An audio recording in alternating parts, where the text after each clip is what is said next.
तेरे मेरे बीच में कैसा है ये बंधन अनजाना, कैसा है ये बंधन अनजाना,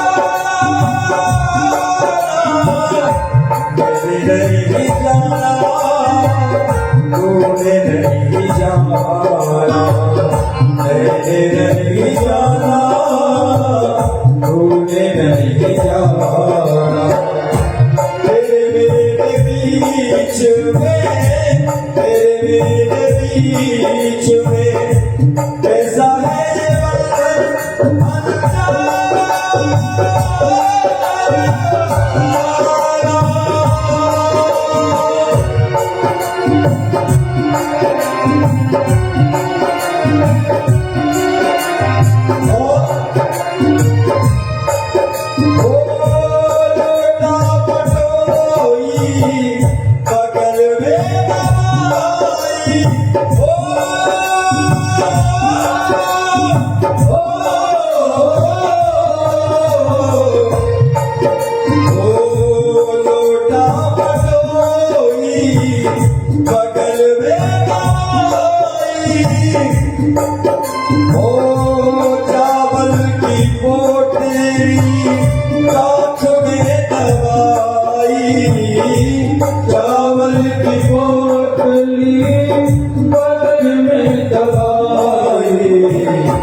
पहुँचे सुदामा कृष्ण के धाम, पहुँचे सुदामा कृष्ण के धाम, जपते चले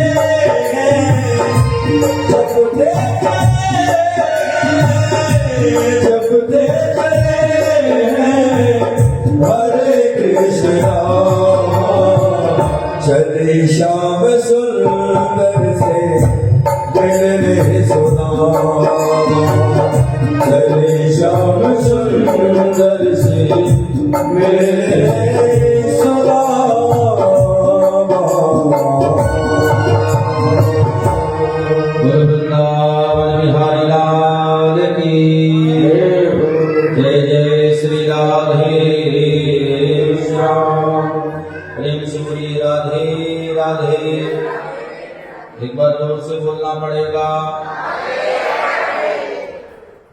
श्रोता बंधु,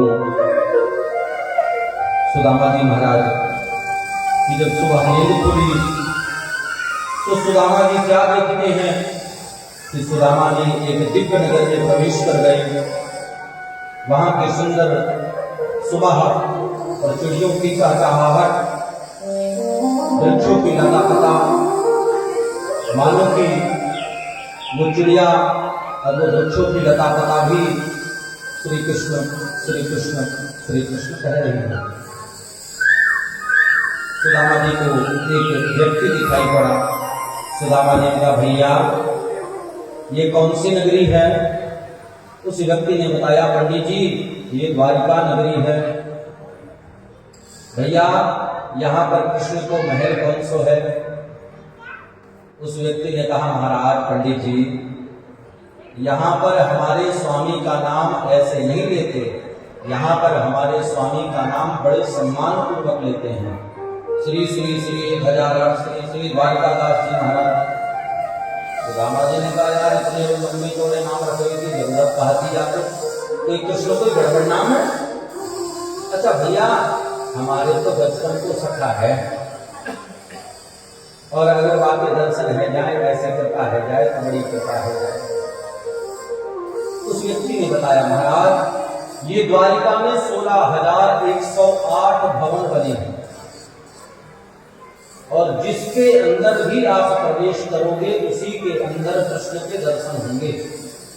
लेकिन ये जो मध्य वाला है इसमें आप जाएंगे तो जय और विजय नाम के पार्षद हैं जो मुख्य द्वार पर खड़े हैं, उनसे जाकर के कहोगे तो कृष्ण के दर्शन आपको कराएंगे, स्वामी के दर्शन आपको कराएंगे।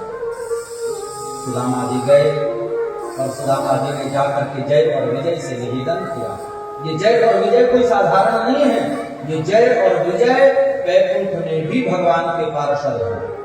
आजकल के कथा कथित कथावाचक हैं, लोगों के मनोरंजन कराने के लिए कि लोगों का थोड़ा मनोरंजन हो जाए, उसके लिए सुदामा जी की ऐसी बेइज्जती करते हैं महाराज। सुदामा जी की नहीं, अभी तो अपनी खुद की बेइज्जती करते हैं। सुदामा जी को गिराते पढ़ाते, अरे कहाँ लिखा है महाराज? अज्ञानता के कारण केवल और केवल जिसने पूर्ण शिक्षा ग्रहण नहीं की है, वह उस अज्ञानता के कारण, लोगों के मनोरंजन कराने के कारण वह इन गलतियों को कर बैठता है। और सुदामा जी की झांकी निकालने की जरूरत क्या है? क्या मनोरंजन करना है? अरे मनोरंजन की इस संसार में कोई कमजोरी है? घर में जाओ, घर में जाकर के एक बैंड बाजा लगा लो, आप पल पल न माने टिंकू किया लो, मनोरंजन हो गया। सुनो एक से बड़े गाने, पीवीआर चले जाओ, पिक्चर हॉल में चले जाओ, आपका मनोरंजन हो गया। कपिल शर्मा का शो टीवी में लगा लो, आपका मनोरंजन हो गया। क्या ये सत्संग ही मनोरंजन का साधन रहेगा? ये सत्संग तो मनोरंजन का साधन नहीं बन सकता ना। ये सत्संग क्या है? श्रीमद् भागवत सप्ताह ज्ञान यज्ञ। ये ज्ञान का यज्ञ है, जहां पर ज्ञान का यज्ञ है केवल और केवल वहां पर ज्ञान की चर्चा हो, ना कि व्यर्थ की बातें। हम यहाँ गए, ट्रेन में हमें वो माता जी मिल गई, अरे तुम भाड़ में चले जाओ, ट्रेन में माता जी मिल गई। ट्रेन में माता जी से क्या लेना देना है तुम्हारा? कथा करो, कथा के लिए बैठे हो। हाँ, हम यहाँ गए तो हमको इन्होंने ये दे दिया, ये कर दिया, अरे क्या मतलब है महाराज? कथा करो, 3 घंटे का समय मिला है। आज के कलयुग को मैं तो ये सोचता हूँ कि कलयुग 4,32,000 चलेगा, और अभी भी केवल और केवल 550 वर्ष बीते हैं। और पहले जब ये भागवत की कथा राजा परीक्षित को सुखदेव ने सुनाया तो 7 दिन और 7 रात सुनाई।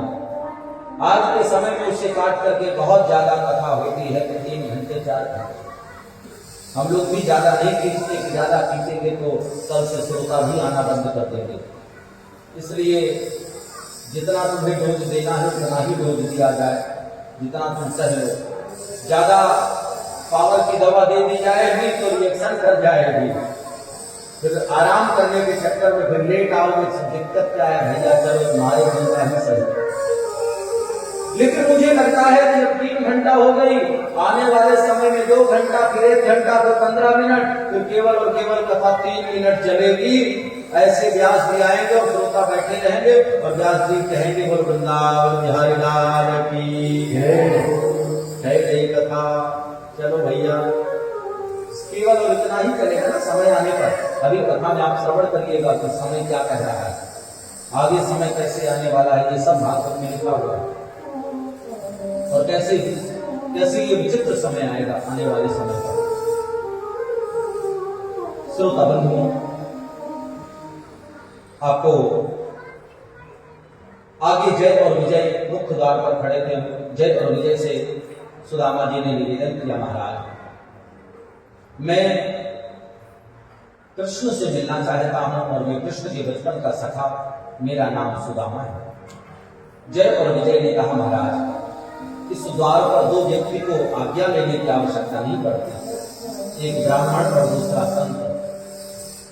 इन दोनों को आज्ञा लेने की आवश्यकता नहीं पड़ती है, अपितु स्वामी भोजन करके विश्राम ना कर रहे हों, क्योंकि भोजन प्रसाद का हो गया है। अगर विश्राम कर रहे होंगे तो उठाना ठीक नहीं है। फिर आप सायंकाल मिलना, मैं पता करवा लेता हूं। उस समय भगवान प्रसाद पा करके अपने वस्त्र उतार रहे थे, अपने बाजूबंद को खोल रहे थे, अपने मुकुट को नीचे रख दिया था। उतने में बाहर से संदेश आया, महाराज द्वार पर एक ब्राह्मण खड़ा है, देखने में बड़ा निर्धन लगता है, तन में कपड़ा भी नहीं है, शरीर उसका ऐसा है कि मानो कि कई दिनों से उसने भोजन भी नहीं किया, लेकिन मस्तक उसका ऐसे चमकता है कि मानो कि उसके मस्तक पर ही चंद्रमा का वास हो, और बहुत दिव्य, बहुत ज्ञानी ब्राह्मण लगता है। आपको अपने बचपन का सखा और अपना नाम सुदामा कहता है।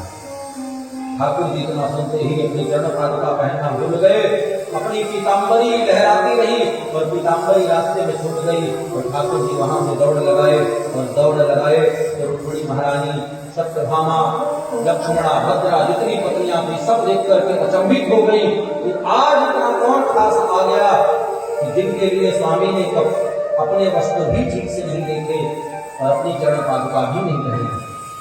जैसे एक भक्त भगवान के दरबार में जाता है तो अपनी चरण पादुका बाहर उतार के जाता है, वैसे ही जब भगवान भी अपने भक्त से मिलने के लिए आते हैं वो भी चरण पादुका पहन करके नहीं आते हैं।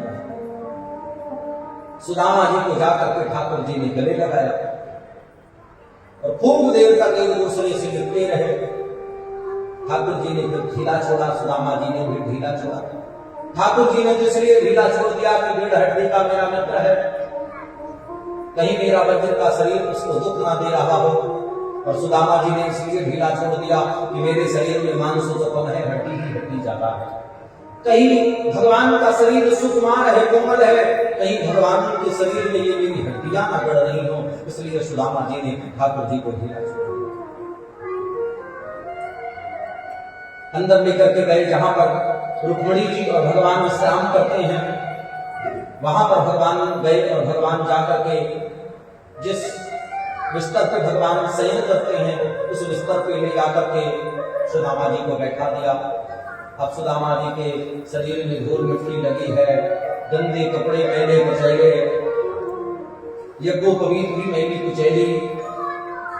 रुक्मिणी जी बगल में खड़ी होकर के रुक्मिणी जी मन में सोचने लगी कि बाप रे, ये भी ना, अरे इतनी बाहर जगह खाली थी, वहां पर बैठा देते, इनको अंदर लाने की क्या आवश्यकता थी।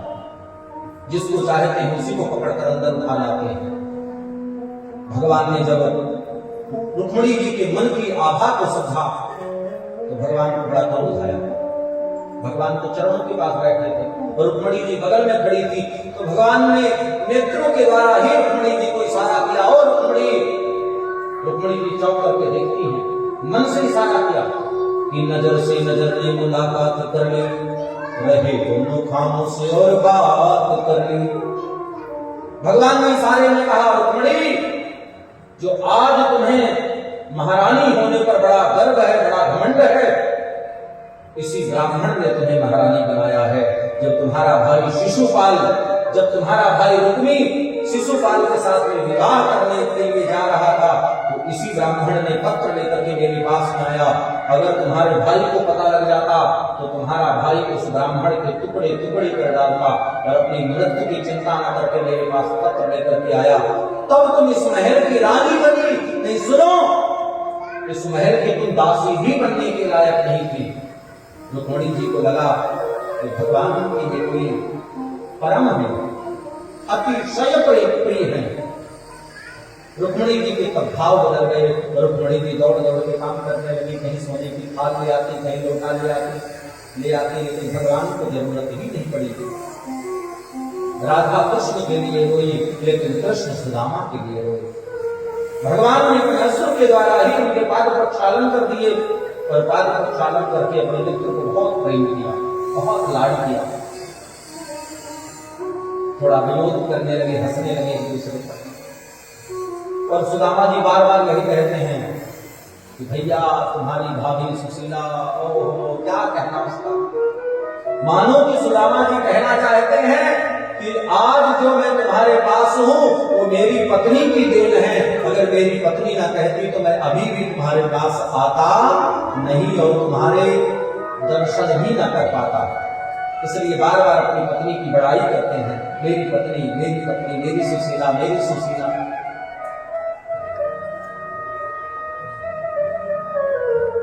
ठाकुर जी ने कहा, भैया विवाह में क्यों नहीं बुलाए? सुदामा जी ने कहा, देख तू इतना बड़ा आदमी है, पता नहीं बुलाता तो तुम आता कि नहीं आता। सुदामा जी ने कहा, ठाकुर जी ने कहा, बुलाना।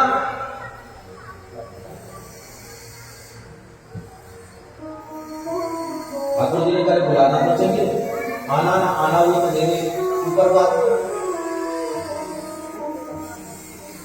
सुदामा जी ने कहा, चाहिए बताओ तुम्हारी पत्नियां कौन है? ठाकुर जी को ध्यान आया, ओहो भूल गई, महाराज ये मेरी पत्नी रुक्मिणी। सुदामा जी ने दिव्य आशीर्वाद दिया, मित्र की पत्नी है ना, और मैं बड़ा हूं और ब्राह्मण हूं, इसलिए दिव्य आशीर्वाद दिया। जब लवलोक के जमुने में धारा प्रचल रहे, ये सुहाग तुम्हारा अखंड सौभाग्यवती भव, मंगल हो, सदा सुखी रहो, ये सुहाग तुम्हारा सदा अमर रहे। उतने में दूसरी पत्नी खड़ी हो गई, महाराज मेरी पत्नी। सुदामा जी का थोड़ा मुंह बना, लेकिन कोई बात नहीं, 2-4 शादियां सब कर लेते हैं, कोई बात नहीं, राजा आदमी कर लिया तो कोई बात नहीं, सबको आशीर्वाद। 8 पत्नियों को दिव्य आशीर्वाद प्रकट हुए। जब 9, 10, 11, 12, 15, 16, 20, 25, 30, 35, 40, 50 सुदामा जी का तो गला दर्द होने लगा। सुदामा जी ने कहा भैया आशीर्वाद कम करो, फिर आशीर्वाद इससे ज्यादा जरूरी ना है। तो सुदामा जी दोनों हाथ रखते और कहते अखंड सौभाग्यवती भवा, अखंड सौभाग्यवती भवा। जब 100-200 पत्नियां हो गई तो गला दर्द करने लगा, बोले बंधु बंद कर लिया और सर हिलाने लगे, हाथ रखने लगे। जब 500-700 पत्नियां हुई तो सर दर्द करने लगा, बोले केवल हाथ रखते हैं। जब 2,500-3,000 पत्नियां हुई तो हाथ भी दर्द करने लगा, तो ऐसे कर लिए। और जब 5-7 हजार पत्नियां हो गई आशीर्वाद देते देते तो हाथ भी दर्द करने लगा। कन्हैया बगल में खड़े थे, कन्हैया को सुदामा जी ने पकड़ा और पकड़ के कहा भैया ऐसा है कि अपनी पत्नी को लाइन खत्म कर, ऐसा करके ले तू आशीर्वाद ले और तू सबने अपने आप बांट दीजो। कहे कि मैं तो 5 मास हूं और तूने इतनी शादी की, तो सबके पास पहुंचे तो सबको आशीर्वाद बांट दीजो। ऐसे विनोद करते हैं।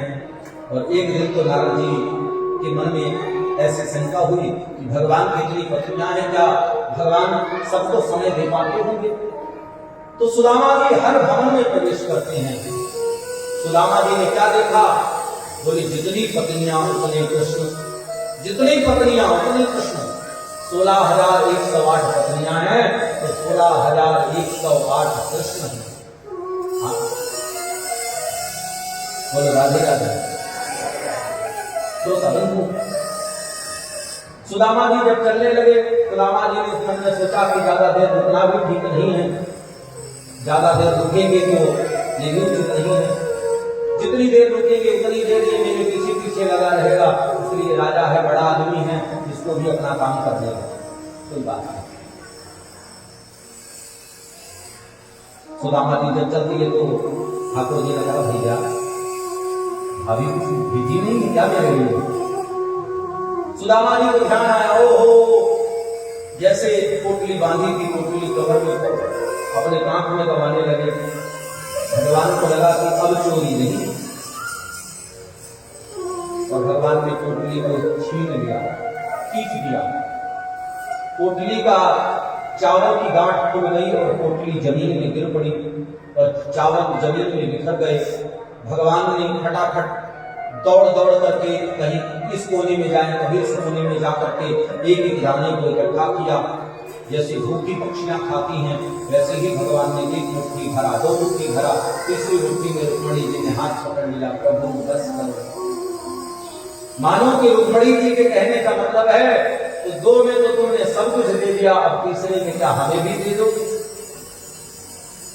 और दूसरा रुक्मणी जी का भाव था, सुनो ये विरक्त ब्राह्मण हैं, तुम्हारे पास में धन की लालच में नहीं आए, तुमने इनको सब कुछ दे दिया। अगर तुमने सुदामा को त्रिलोकी का स्वामी बना दिया तो वो उस भी राजगद्दी में नहीं बैठेगा, क्योंकि उसके भाव को तो देखो कि किस लिए आया है। स्वामी अगर ये त्रिलोकी की चाबी किसी दूसरे के पास पहुंच गई तो ये पृथ्वी का बड़ा उलट फेर हो जाएगा, इसलिए बस कर दे।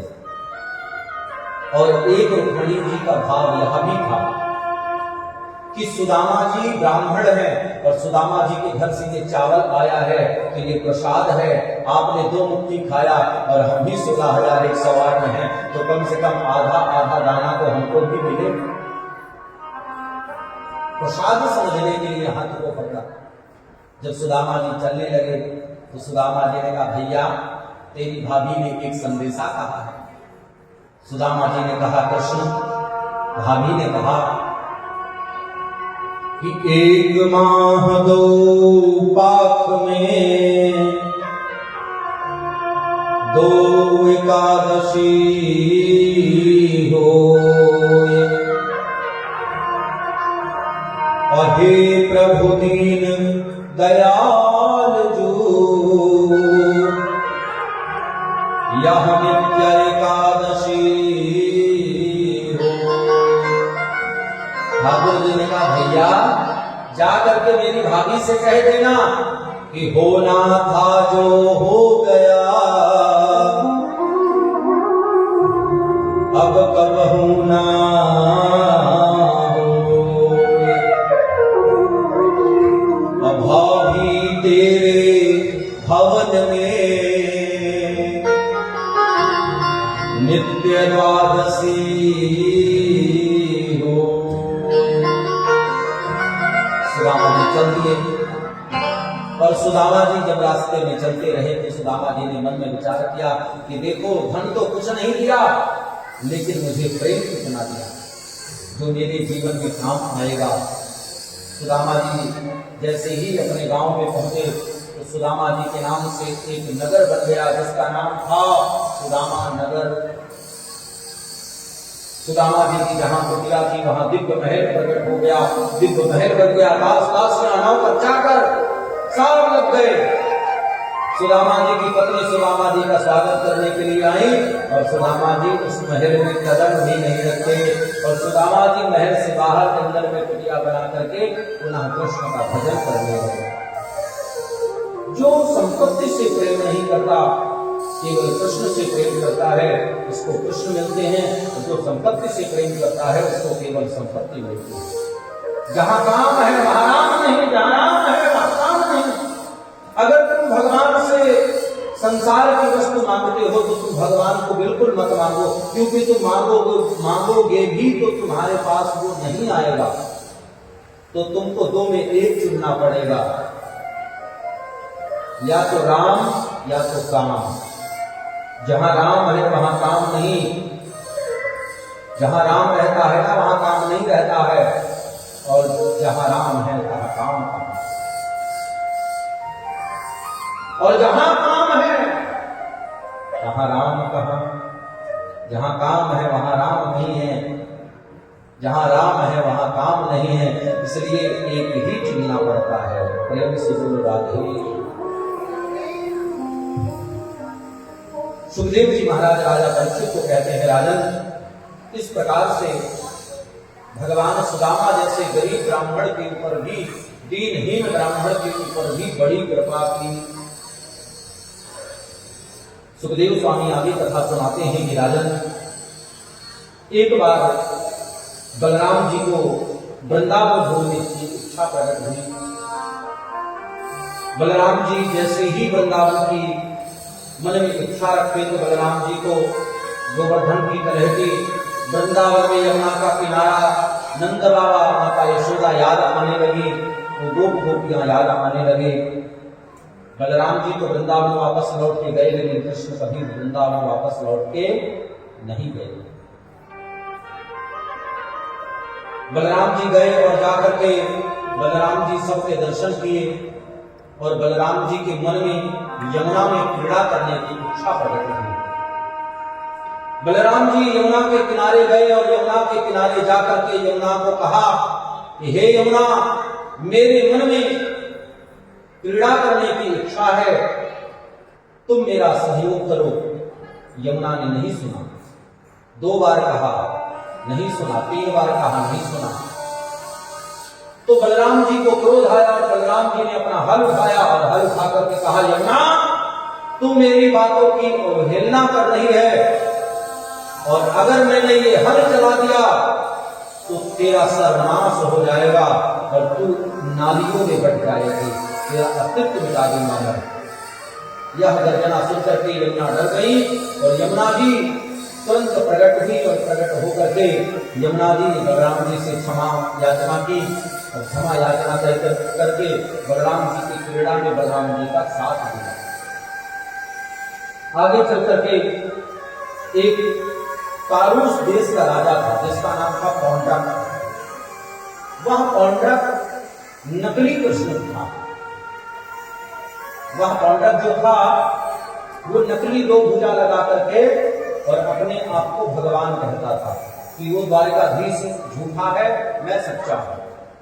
और काशी नरेश, काशी मतलब बनारस के एक राजा थे, वो काशी नरेश उसका सपोर्ट करते थे, साथ देते थे और कहते थे हाँ सही कह रहा है।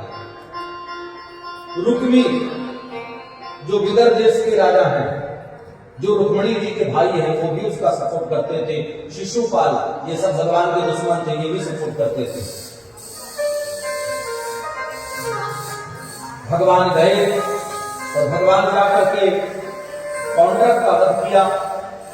शिशुपाल भगवान को गाली देने लगा और गाली देते देते 99 गालियां क्षमा थी, 100 गाली के ऊपर दे दिया तो भगवान का उसी समय चक्र प्रकट हुआ और शिशुपाल का सर धड़ से उलट कर दिया। भगवान का वही सुदर्शन उड़ा और उड़ करके काशी की तरफ बढ़ा तो भगवान शिव माता पार्वती से कहें कि हे देवी अब यहां से चलो, क्योंकि नारायण का चक्र आ रहा है, अब समस्त काशी को समाप्त कर देगा। और पुनः भगवान का चक्र आया और समस्त काशी को समाप्त किया और फिर से सुंदर काशी प्रकट हुई और फिर आकर के भोलेनाथ और माता पार्वती ने निवास किया। इसी प्रकार एक बार भगवान अपने बच्चों को समझाते हैं। बलराम जी जाते हैं, बलराम जी द्विविध नाम के बानर का वध करते हैं। द्विविध नाम का बानर ये रामा अवतार से था। रामा अवतार में भगवान ने नहीं मारा, बाद में इस द्विविध नाम के बानर को किसने मारा? बलराम जी ने। एक दिन भगवान अपने बच्चों को समझाते हैं कि देखो बच्चों, कुछ भी करना इस संसार में, लेकिन कभी संत ब्राह्मणों का अपमान मत करना। भगवान यह बात समझाते हैं, लेकिन बच्चों ने वही गलती कर डाली। एक दिन चतुर्मास का समय चल रहा था और चतुर्मास में यज्ञ चल रहा था और उस यज्ञ में बड़े बड़े संत महात्मा आए थे और भगवान के बच्चों ने उनका परीक्षण करने के लिए, परीक्षा लेने के लिए एक भाई स्वदेश में, चरुदेश में स्वदेश में एक भाई को, अपने ही भाई को साड़ी पहना करके कपड़ा बांधा और स्त्री बना करके महात्माओं के पास लेकर के गए और कहा महाराज ये हमारी घर की नई बहू है, आई है जो गर्भ से है, कृपया आप बताओ कि इसको पुत्र होगा कि पुत्री होगी। महात्माओं ने जब ध्यान लगा करके देखा तो उसके गर्भ में खाली और महात्मा एक दूसरे को खोजते कि तुम देखो, वो कहता तुम देखो, वो कहता तुम देखो। जब महात्मा एक दूसरे में ऐसे करते तो उनके बच्चे, भगवान के बच्चे ये देख देख करके उन महात्माओं के ऊपर हास्य करते, हंसते। जब महात्माओं को सच्चाई का पता लगा तो महात्माओं को क्रोध आया और महात्माओं ने श्राप दे दिया, जाओ न इसको पुत्र होगा न पुत्री होगी, इसको एक मूसल पैदा होगा और उसी मूसल से तुम सब यदुवंशियों का विनाश होगा, सारे उसी मूसल से तुम मरोगे। और बच्चों ने यह बात भगवान को नहीं बताई। उस समय अपितु बच्चों ने कंस के पिता को ये बात बताई, क्योंकि भगवान ने मथुरा में कंस को मार डाला तो कंस के पिता भी द्वारिका चले आए थे भगवान के साथ। कंस के पिता को बताई तो कंस के पिता ने कहा ऐसा है, ये कोई बड़ी बात नहीं है, चिंता मत करो, सब देख लेंगे समय पर। 9 महीने के बाद उस बालक के पेट में दर्द हुआ। जब उस बालक के पेट को फाड़ के निकाला गया तो एक मूसल प्रकट हुआ।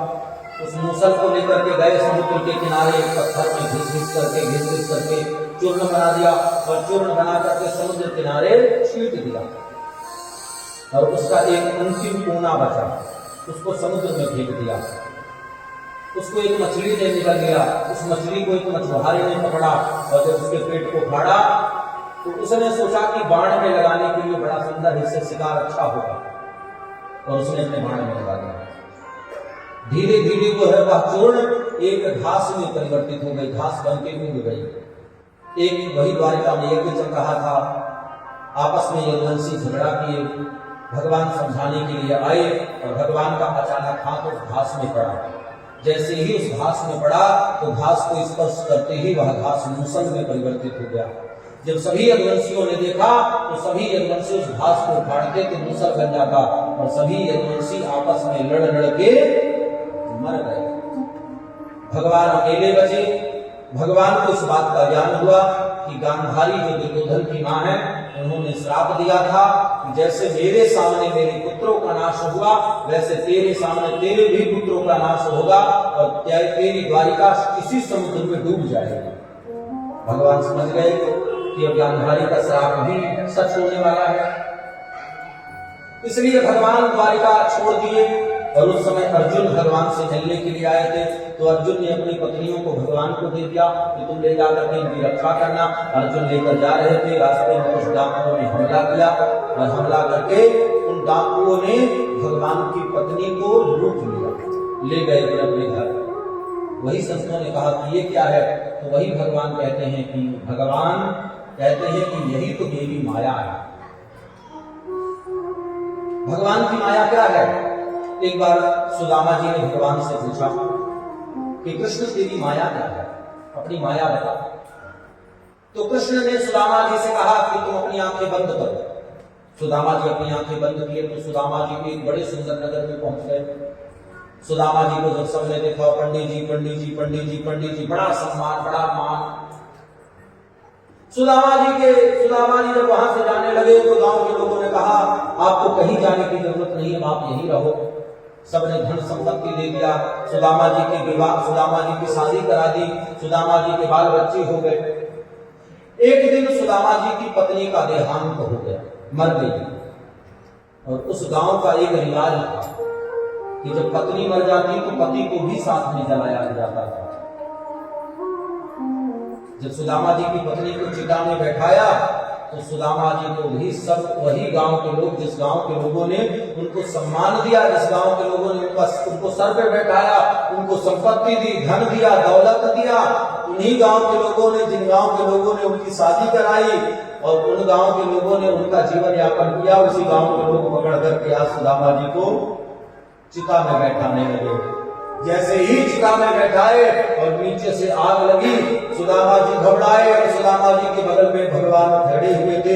सुदामा जी भगवान को पकड़ करके कृष्ण कृष्ण कृष्ण कृष्ण ये क्या है, और उनकी आंखें खुली। भगवान ने ऐसे ऐसे किया तो उनकी आंखें खुली। बोली ये क्या था? भगवान ने कहा यही तो मेरी माया है, पहले तुम्हें सब मिलेगा, उसके बाद तुमसे सब लिया जाएगा, क्योंकि ये संपत्ति सब मेरी है और मेरी संपत्ति में किसी का अधिकार नहीं है और सब जीव का अधिकार है। किसी का अधिकार भी नहीं है और सब जीव का भी अधिकार है। एक मेरे सामने की घटना है, अभी 4 साल पहले की, मैं नाम नहीं लूंगा किसी का। एक जीरकपुर में हमारे शिष्य रहते थे, अयोध्या के थे, बहुत बड़े आदमी थे बेचारे। उनको एक ही पुत्र और 3 पुत्री हुई। उन्होंने 2 पुत्रियों का विवाह कर दिया और ऐसी जगह विवाह किया कि पति भी नशेड़ी, मतलब वो धन नहीं खर्चा करना चाहते थे कि बेटियां ब्याह की चली जाएं और हमारा धन भी ना खर्चा हो। इसलिए अपने धन को बचाने के लिए उन्होंने अपनी बेटियों का भी विवाह अच्छे घरों में नहीं किया।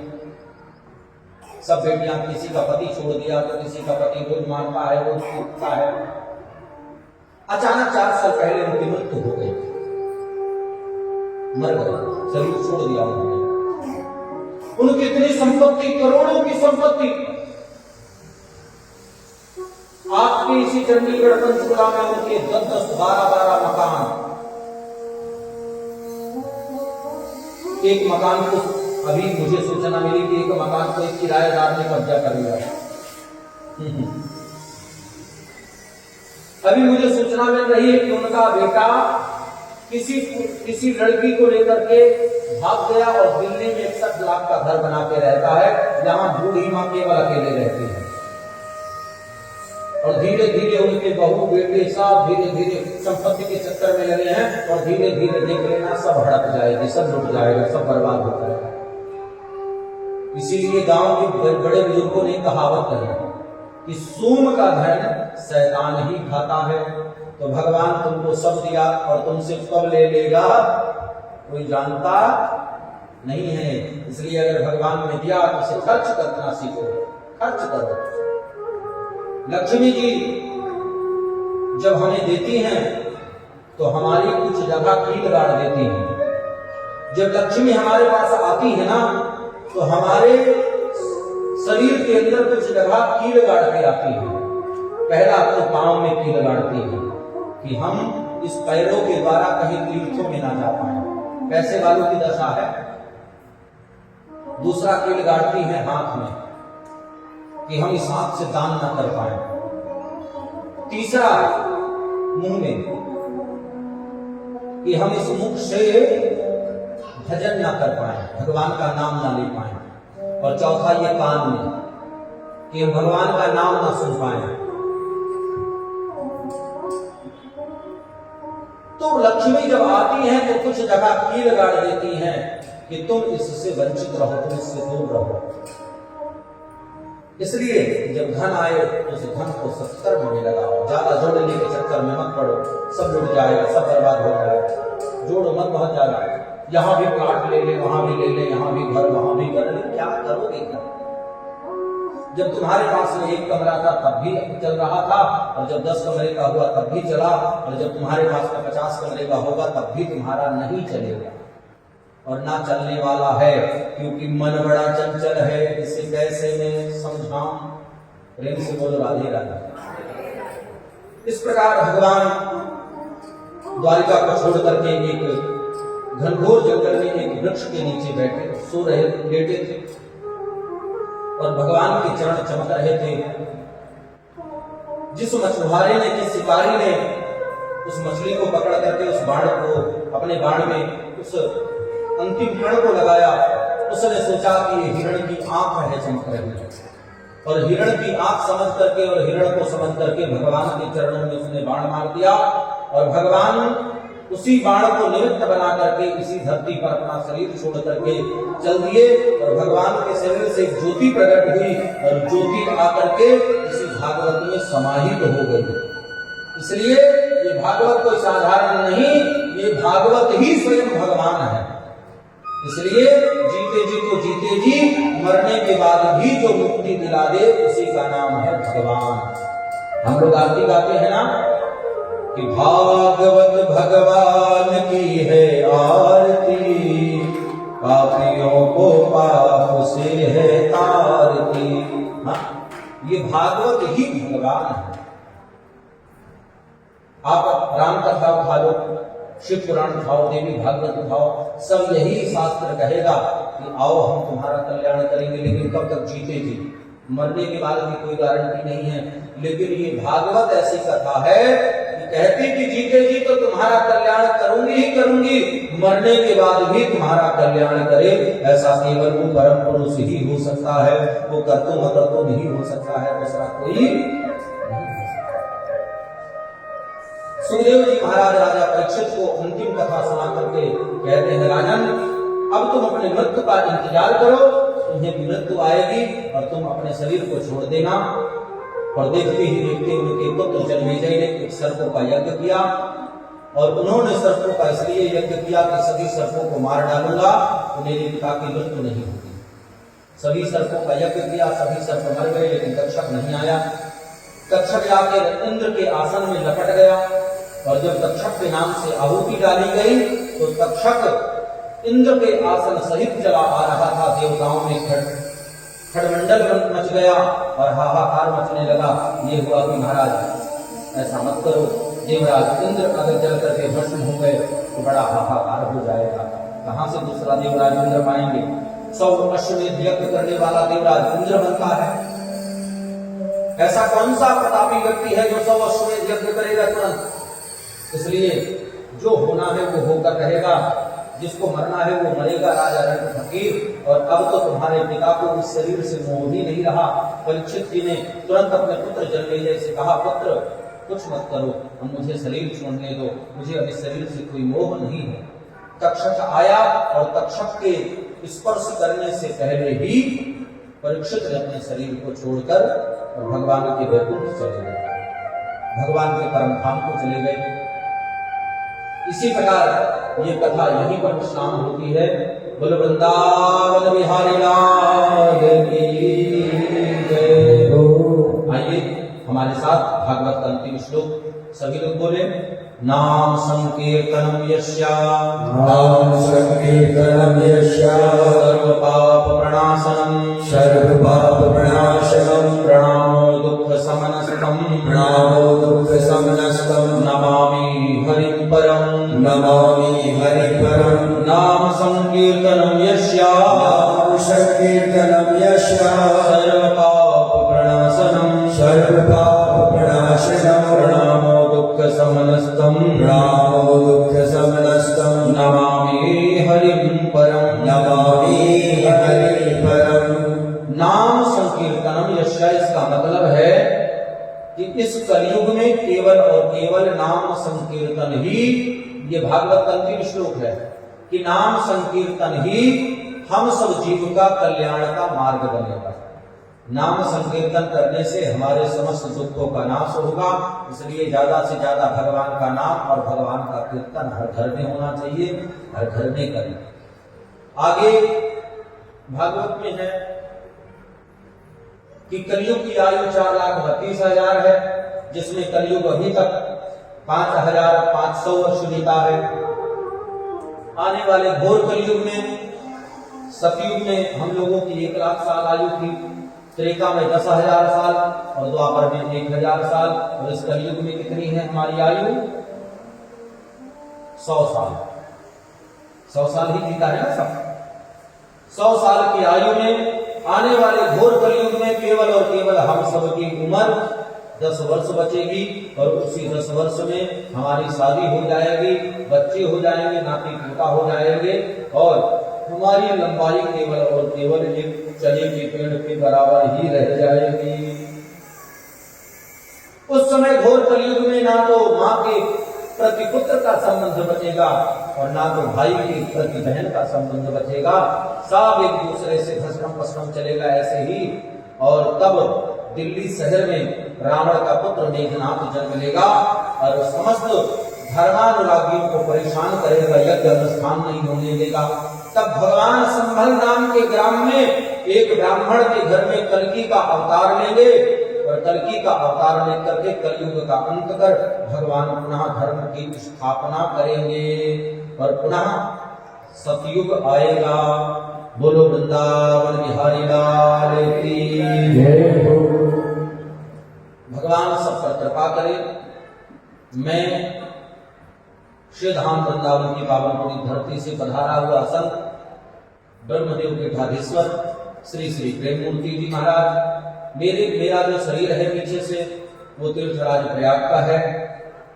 वृंदावन की पावन भूमि में मैं एक गुरुकुल विद्यालय का संचालन करता हूं, जिसमें गुरुकुल विद्यालय में निःशुल्क सब बच्चों को शिक्षा दी जाती है, और तीर्थराज प्रयाग में भी ये सत्कर्म का काम करने जा रहा हूं, और वहां का भी नवनिर्माण गुरुकुल विद्यालय का शुरू है। मैं प्रेम मूर्ति महाराज आप सबके बीच में 7 दिन की कथा को लेकर के आया था, और 7 दिन की आपको कथा श्रवण कराई। आपने भी मेरी कथा को अपनी गति और मति के अनुसार श्रवण किया। अगर मेरे कर्म के द्वारा, मेरी वाणी के द्वारा अगर आप सभी को किसी प्रकार से कोई ठेस भी अगर पहुंचा हो, तो दास आप सबसे क्षमा चाहता है। मेरे संगीतज्ञ, मेरे आचार्यजनों के द्वारा अगर कोई गलती, कोई भूल चूक अगर आप सबसे हुई हो, तो मैं इनके प्रति भी अपनी तरफ से आप सबसे क्षमा प्रार्थी हूँ, और आप सबका जीवन मंगलमय रहे, आनंदमय रहे, आपका कल्याण हो, आपके घर में सुख शांति रहे, आपके मन और आपके विचार में सदा कृष्ण ही कृष्ण रहे, और आपके प्रति, आपके मन में कृष्ण की भक्ति बढ़े, आपके हृदय में भगवान का प्रागट्य हो, और आप एक अच्छा कर्म करके, एक अच्छा सत्कर्म करके आप इस धरती को छोड़ करके जाएं, जिससे कि आपको आपका लोक भी सुधरे और आपका परलोक भी सुधरे। इसी के साथ हम अपनी वाणी को विराम देते हुए मैं अपने मुख्य यजमानों से निवेदन करूंगा कि आकर के भागवत को विश्राम दें। भागवत को विश्राम देने के बाद व्यास विदाई होगी। व्यास विदाई में एक एक लोग सभी लोग आएंगे और भागवत को प्रणाम कर, व्यास जी को प्रणाम कर व्यास जी को विदा करेंगे। और विदा करके निवेदन करेंगे कि महाराज ऐसे ही हम सबके द्वारा सत्कर्म होता रहे। आप सबने इतनी इतनी दूर से आकर के अपना इतना समय दिया, तिवारी जी का साथ दिया, आप सबके लिए मैं बहुत बहुत साधुवाद और आप सबके लिए बहुत बहुत धन्यवाद। और सबसे ज्यादा मैं साधुवाद देना चाहूंगा श्याम सुंदर तिवारी जी का, उनकी धर्मपत्नी जी का और उनके तीनों बच्चों का, विनीत जी का, विवेक जी का और विकास जी का। मैं बहुत बहुत साधुवाद दूंगा कि बच्चों को कुछ ना पता होते हुए भी उन्होंने बहुत सेवा की और ये कथा को बड़े सुंदर तरीके से जैसा भी उनसे बन सका उन्होंने बहुत कुछ किया।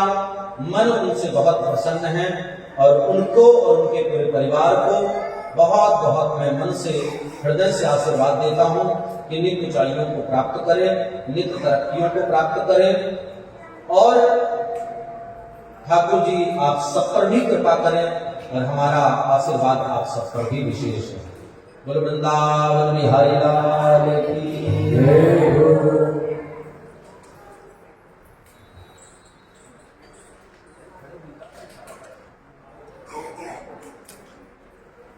बोलिए राधा रानी सरकार की जय।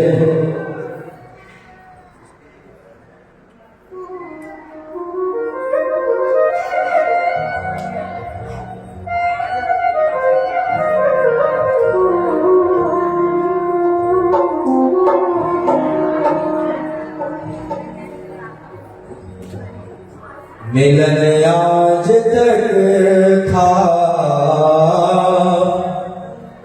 हमारा तुम्हारा,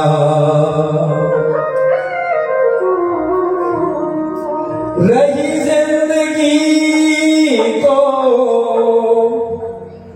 रही जिंदगी तो, रही जिंदगी तो मिलेंगे दोबारा। मिलन आज तक था हमारा तुम्हारा, मिलन आज तक था हमारा तुम्हारा। ओ रही जिंदगी तो, रही जिंदगी तो, रही जिंदगी तो मिलेंगे दोबारा। मिलन आज तक था हमारा तुम्हारा, मिलन आज तक था हमारा तुम्हारा।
इसकी मिसल को भूले न जाना, इसकी मिसल को भूले न जाना, इसकी मिसल को भूले न जाना, इसकी मिसल को भूले न जाना। सत्संग में तुम रही दीप जाना सत्संग में तुम प्रतिदिन जाना हो खुशियाँ हो भरपूर खुशियाँ हो भरपूर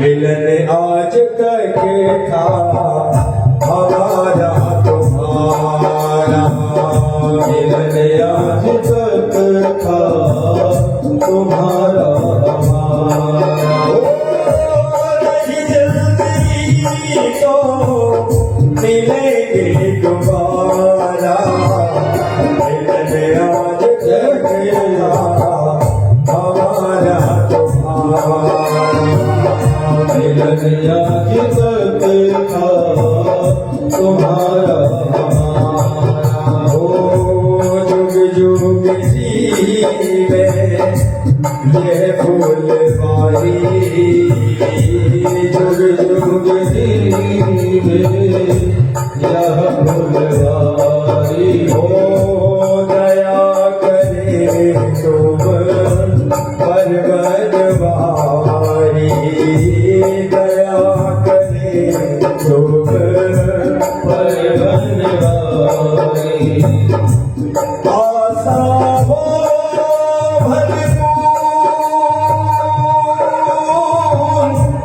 आशा हो भरपूर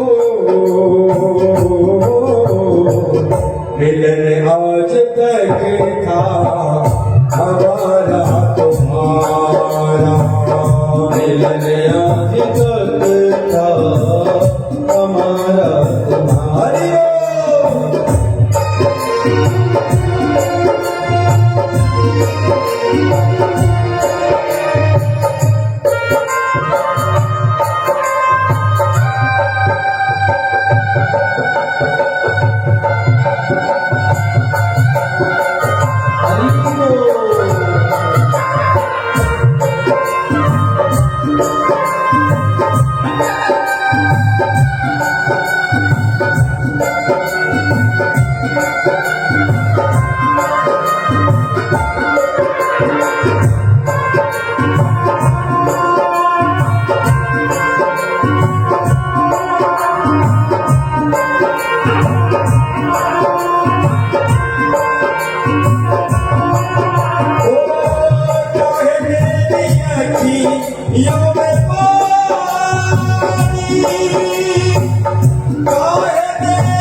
कृष्ण दीवानी लीला श्याम दीवानी कृष्ण दीवानी लीला श्याम दीवानी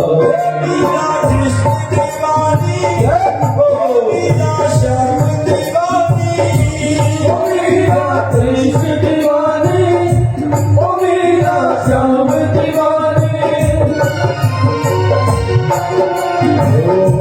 रमता जोगी बहता पानी रमता जोगी बहता पानी हो रमता जोगी बहता पानी रमता जोगी बहता पानी हो या की माया ताहू न जानी या की माया ताहू न जानी इनकी चारों तरफ जागी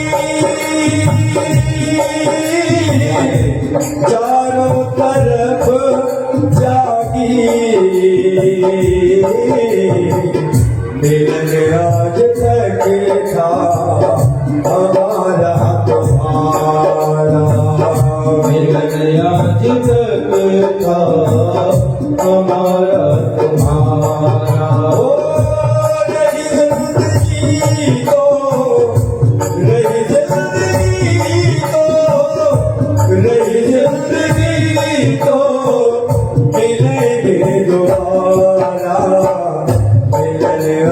तक था हमारा तुम्हारा मिलन आज तक था हमारा तुम्हारा।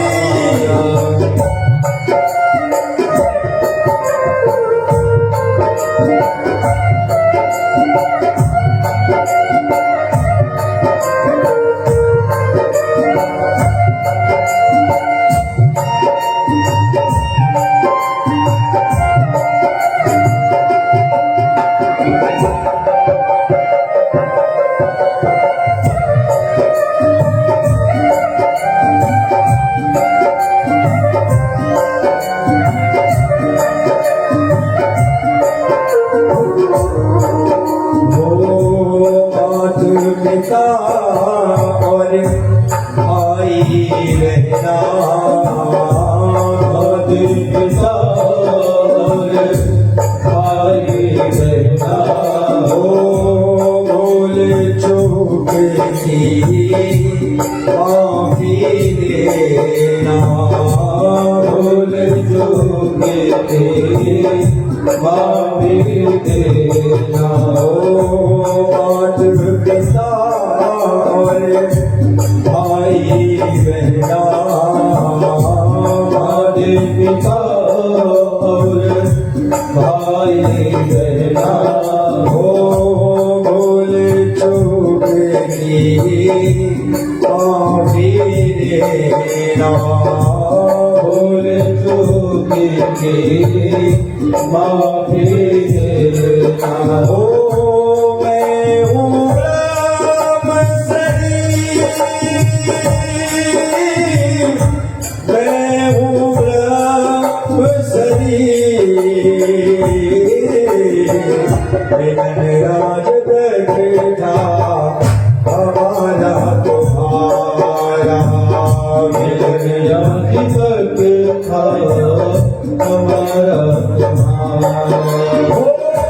रही जिंदगी को रही जिंदगी को रही जिंदगी को मिलेंगे दोबारा मिलन आज तक था हमारा तुम्हारा मिलन आज तक था हमारा तुम्हारा।